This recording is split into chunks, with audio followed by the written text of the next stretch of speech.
Bismillahirrahmanirrahim. Qala al-mu'allifu rahimahullahu ta'ala wa nafa'na bi'ulumi amin ya Allah ya rabbal alamin. Baiklah, sekarang kita memasuki pembahasan tentang kalimat isim. Kalimat isim, sebagaimana kita tahu kemarin kalimat itu ada tiga. Satu kalimat isim alias kata benda, kalimat fi'il kata kerja, dan harap kata depan atau bisa disebut kata bantu. Yang termasuk kalimat isim bisa nama orang, contohnya Zaid, hewan, syatun, domba, tumbuhan, sajarotun, negara. Intinya yang menunjukkan benda itu adalah kalimat isim. Saya coba ulang definisinya atau ta'rif kalimat isim tersendiri. Huwa kalimatun dalat ala ma'nan fi nafsiha walam taqtarin biahadil azminati salasati wad'an. Kalimat isim itu adalah kalimat yang mempunyai arti di dalam dirinya atau dengan sendirinya telah mempunyai arti dan tidak disertai dengan salah satu waktu yang tiga dalam penggunaannya, atau dalam penggunaannya tidak disertai dengan waktu. Atau terjemah singkatnya, kalimat yang mempunyai arti dan tidak disertai oleh waktu. Ya, contohnya Zaid, tidak sedang Zaid, akan Zaid, harus Zaid. Berbeda dengan fi'il, doroba yadribu dorban. Doroba telah memukul, yadribu akan memukul. Idrib itu harus memukul. Maaf, tadi bukan dorban, idrib kalau dorban masdar. Langsung kita ke alamat kalimat isim atau cara untuk mengidentifikasi bahwa kalimat ini termasuk kalimat isim. Di dalam kitab Jurumiyah disebutkan kalimat isim itu ada empat. Satu bil khafdi. Ini khafdi ini termasuk i'rab. I'rab khafad nanti akan kita bahas. Dan ini tandanya di akhir kalimat. Dan untuk khafad sendiri ini ada yang khafad bil idhofah. Idhofah itu menyambungkan satu kata dengan kata yang lainnya. Contohnya maliki yaumiddin. Maliki yaumi. Nah, ini kata yaumi dibaca khafad ditandai dengan kasroh. Ini menjadi mudhof ilaih. Maliki disebut mudhof, yaumi disebut mudhof ilaih. Nah, ini yaumi kalimat yaumi ini adalah termasuk kalimat isim dikarenakan menjadi mudhof ilaih. Saya tulis ya, maliki itu mudhof, yaumi itu mudhof ilaih. Mudhof yang disambungkan, yauminya yang disambunginya. Itu.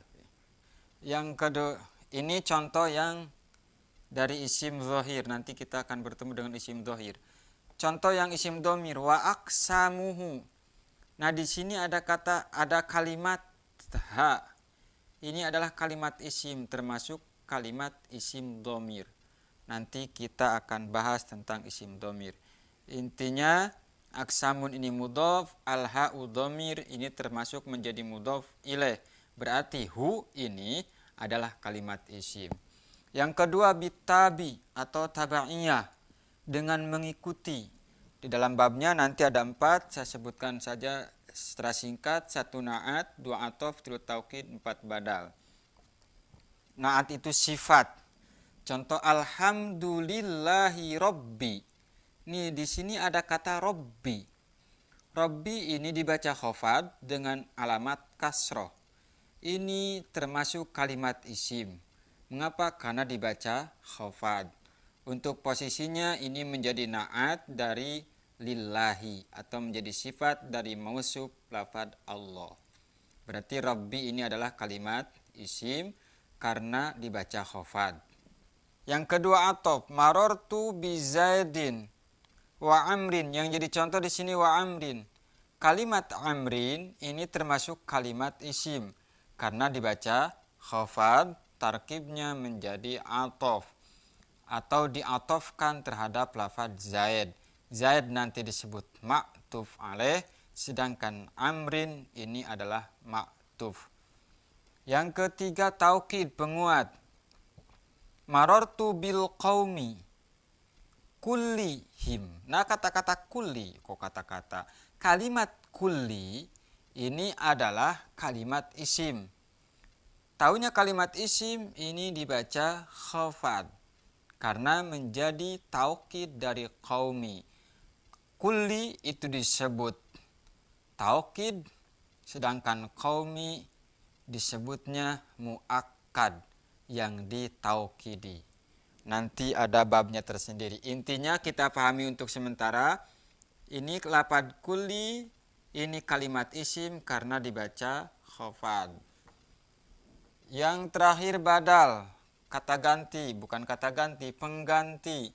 Marortu bi ustazin, saya lewat bertemu ustaz. Abihi, yaitu bapaknya ustaz. Jadi yang bertemunya bukan dengan ustaznya, dengan bapaknya. Ini kalimat abi ini dibaca khafad, alamat khafadnya ini menggunakan ya. Itu nanti ada babnya tersendiri karena i'rab sendiri atau alamat i'rab itu ada yang dengan harkat, ada yang dengan huruf. Alamat yang kedua adalah tanwin. Tanwin letaknya di akhir. Contoh di sini wa aqsamu salasatun. Kalimat salah satu ini termasuk kalimat isim karena ditandai oleh tanwin. Ismun, fi'lun, harfun.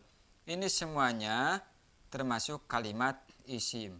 Adapun wawunya di sini ada wawu, haraf wawu ini termasuk wawu athof, termasuk jenis haraf. Nanti ada babnya tersendiri di bab athof. Yang keempat, didahului oleh al. Di sini di depan posisinya. Contohnya alhamdu. Ini ada al, berarti kalimat hamdu. Ini kalimat hamdu ini adalah kalimat isim. Taunya kalimat isim karena didahului oleh al. Begitupun al-kalamu. Nah, kalimat kalamu ini kalimat isim karena didahului oleh al.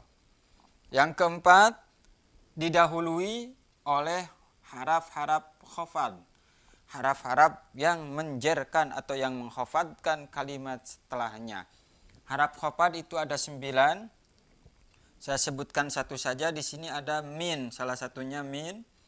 Contohnya sirtu. Sirtu minal basrati. Saya berjalan minal basrati dari negara Basrah, Irak. Basrah. Nah, ini kata Basrah, karena kata Basrati ini kalimat isim karena didahului oleh haraf jar min. Untuk huruf khafad sendiri itu bisa menjerkan atau menghafadkan isim dhohir, juga bisa menghafadkan atau menjerkan isim dhamir. Contohnya minhu. Al-minnatu minhu. Anugerah minhu dari Allah. Hu-nya ini ke Allah ya. Anugerah itu dari Allah. Ini hu, ini kalimat ha ya. Haraf ha bukan haraf. Ini kalimat, termasuknya kalimat isim dhamir ini. Berarti hu ini termasuk kalimat isim karena didahului oleh huruf jar min. Juga yang termasuk huruf khafad itu adalah haraf qasam. Haraf-haraf yang biasa digunakan sumpah. Ada 3 haraf, 1 wawu, 2 ba, 3 ta. Dan semua artinya demi. Demi Tuhan, demi Allah, wallahi. Ini dibaca khafad, billahi, tallahi. Dan ini untuk wawu tidak bisa masuk pada isim dhamir, tidak bisa wahu, waha, wahi. Tidak bisa ya nantinya. Juga di jurumnya dimasuk wa bimudz wa mundu. Gunanya letaknya di depan. Ma ra'aitum ra'atan jamilatan mudz-yaumi. Nah, saya tidak melihat perempuan yang cantik mudz-yaumina, sejak hari ini. Yang menjadi contoh ini kata-kata, bukan kata-kata, kalimat yaum. Ini dibaca khafad karena didahului oleh mud. Berarti yaum ini adalah kalimat isim. Munzu ma ra'aitu rajulan jamilan munzu yaumi hadza.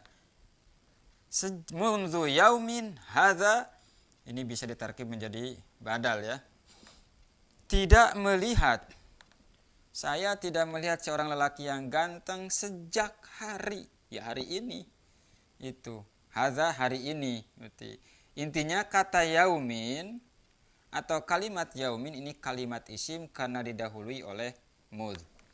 Itu sepintas tentang tanda-tanda kalimat isim yang berada di jurumiyah. Intinya setiap kalimat yang dibaca khafad, setiap kalimat yang ditanwin, setiap kalimat yang didahului oleh al, didahului oleh haraf khafad, haraf qasam, mud dan mundu, itu semuanya kalimat isim. Contoh di atas bi ahadi. Kalimat ahadi ini kalimat isim. Taunya kalimat isim karena didahului oleh ba, haraf jer. Azminati ada al, as-salasati ada al. Wa'an ini juga kalimat isim karena ada tanwin. Itu di jurumiyah. Kita lirik ke alfiyah. Di alfiyah itu Syekh Ibnu Malik menyebutkan tanda kalimat isim itu ada 5. 1 bil jarri, sama dengan khafad, sudah tidak usah dijelaskan lagi, sama tadi. Cuman ada perbedaan. Kalau di jurumiyah huruful khafdi itu dipisah, dijadikan alamat tersendiri. Kalau Syekh Ibnu Malik digabungkan, dimasukkan ke khafad atau ke jar ya, bil jarri wat tanwin itu. Dimasukkan ke khafad. Alasan Syekh Zaini Dahlan dalam kitab jurumiyah memisahkan antara khafad dengan huruf khafad karena haraf-haraf khafad itu bisa masuk pada isim zahir, contohnya minal basrah, juga bisa masuk pada isim dhamir, minhu, ilaihi, lahu, banyak. Yang kedua tanwin sudah tidak usah dibahas, namun nanti ada dalam pembahasan tanwin yang bisa masuk pada isim itu ada 4, tamkin, tangkir, iwad, dan muqabalah. Nanti aja kita bahas. Yang ketiga nida. Maksud nida itu intinya setiap kalimat yang didahului oleh haraf nida maka itu kalimat isim. Contohnya ya zaidu. Nah, kalimat zaidu ini adalah kalimat isim karena didahului oleh haraf nida. Nida itu mengundang.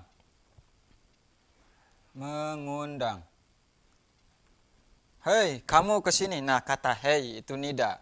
Setiap yang didahului oleh hei itu berarti kalimat isim, berakal ataupun tidak berakal. Terus yang keempat al. Sudah gak usah dibahas ya. Terus yang terakhir ada musnad. Yang dimaksud musnad di sini adalah musnad ilaihnya. Musnad ilaih. Musnad dan musnad ilaih itu adalah penyandaran satu hukum. Atau penyandaran satu hukum.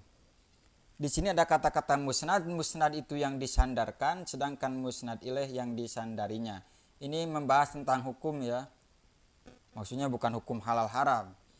Untuk musnad ilaih sendiri bisa terdiri dari fa'il, naibul fa'il, mubtada, khobar mubtada, isim kana, dan khobar kana.